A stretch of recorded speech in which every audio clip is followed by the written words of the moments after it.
Assalamualaikum warahmatullahi wabarakatuh. Alhamdulillahirabbil alamin. Wassalatu wassalamu ala Rasulillah wa ala alihi wa mawala. Asyhadu an la ilaha illallah wa asyhadu anna Muhammadan abduka wa rasuluh. May yahdihillahu fala mudhillalah wa may yudlillahu fala hadiyalah, amma ba'du. Pada video kali ini, saya dan teman-teman saya akan menjelaskan perkara cabang dari ilmu tajwid, yaitu waqaf dan ibtida. Sebelum memasuki tentang pembahasan, perkenalkan, saya adalah Muhammad Najwa Rizky Maulana.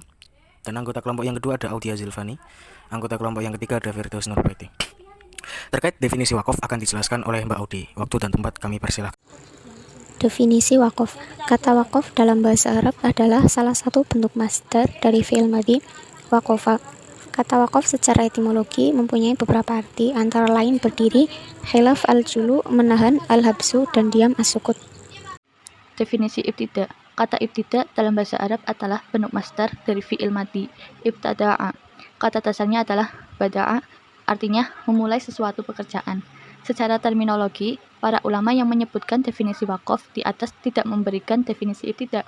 Namun dari definisi wakaf yang diungkapkan oleh Ibnu Al-Jazari dapat disimpulkan bahwa ibtida ialah memulai untuk membaca Al-Quran baik secara qad maupun setelah wakaf.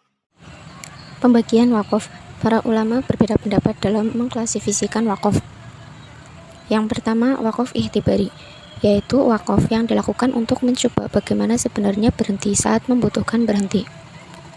Yang kedua, wakaf intizari, yaitu wakaf pada kata yang mempunyai beberapa riwayat bacaan ketika qori hendak membaca lebih dari satu riwayat untuk mempraktekkan beberapa riwayat tersebut. Yang ketiga, wakaf ittirori, yaitu wakaf yang dilakukan qori dalam keadaan terpaksa, seperti bersin, nafas pendek, batuk, lupa, dan sebagainya. Yang keempat, wakaf ikhtiari, yaitu wakaf yang sengaja dipilih qori tanpa sebab apapun. Artinya tidak ada alasan tertentu yang mendorongnya untuk wakaf, kecuali keinginannya untuk menghentikan bacaan. Untuk selanjutnya, perihal wakaf ikhtiari itu dibagi menjadi 6 bagian.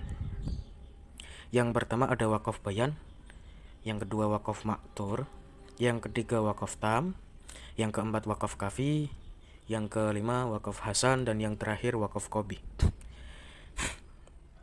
Dari wakaf bayan sendiri memiliki pengertian, yaitu wakaf yang menjelaskan makna.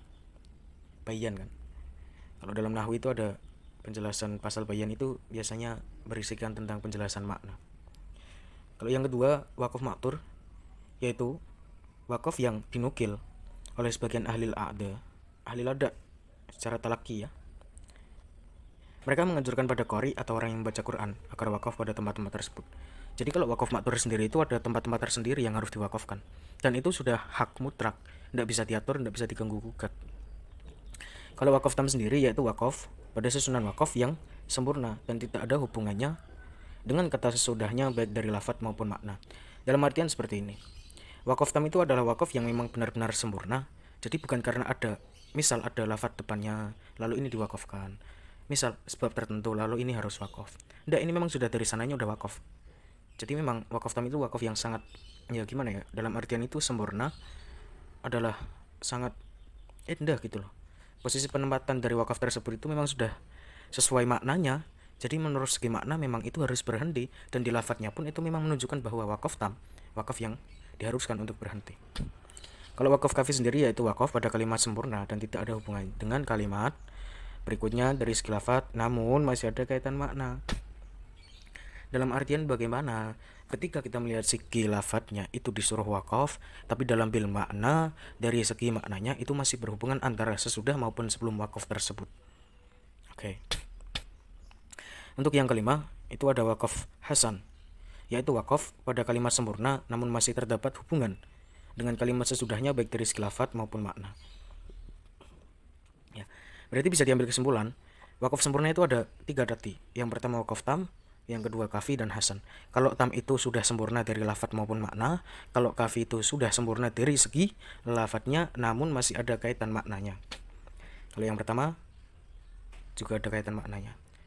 Terus kalau yang ketiga wakaf hasan, yang tadi itu adalah wakaf yang masuk dalam kategori wakaf sempurna dan kalimat sesudahnya baik dari segi lafadz maupun makna itu terdapat hubungannya.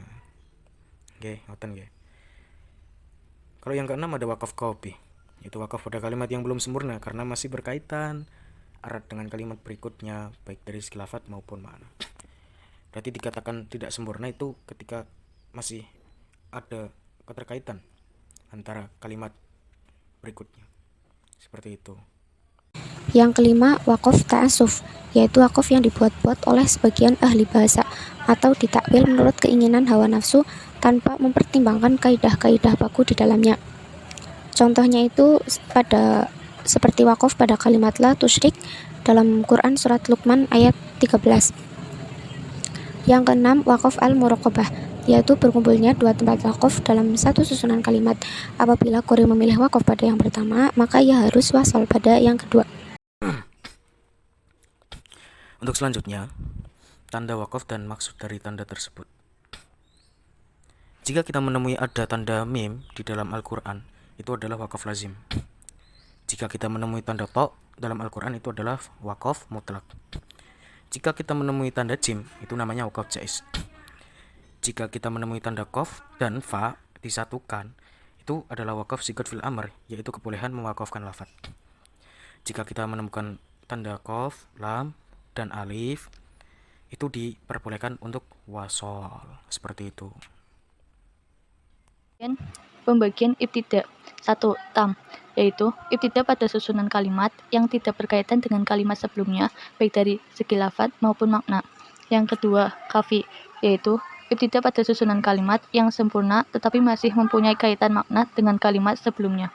Yang ketiga, hasan, yaitu ibtida pada susunan kalimat yang dapat dipahami maksudnya tetapi masih berkaitan dengan kalimat sebelumnya dari segi lafadz maupun makna.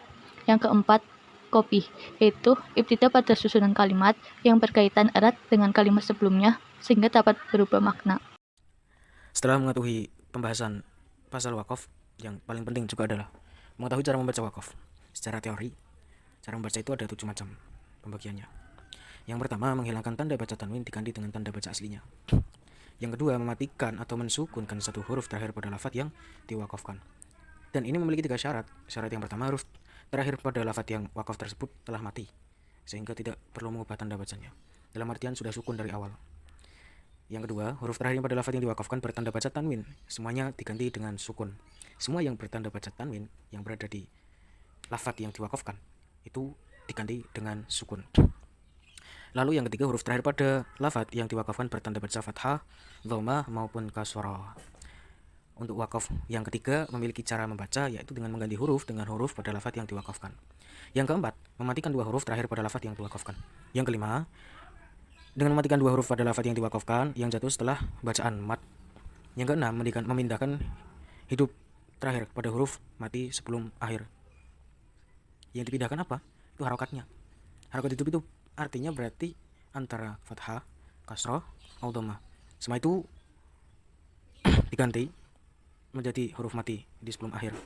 Terus yang ketujuh, tetap dibaca sebagaimana adanya, apa adanya, ya. Penjelasan dari kami kelompok 8. Bila ada kurang dan lebihnya mohon dimaafkan. Allahul muwafiq ila aqwamit thoriq. Wassalamualaikum warahmatullahi wabarakatuh.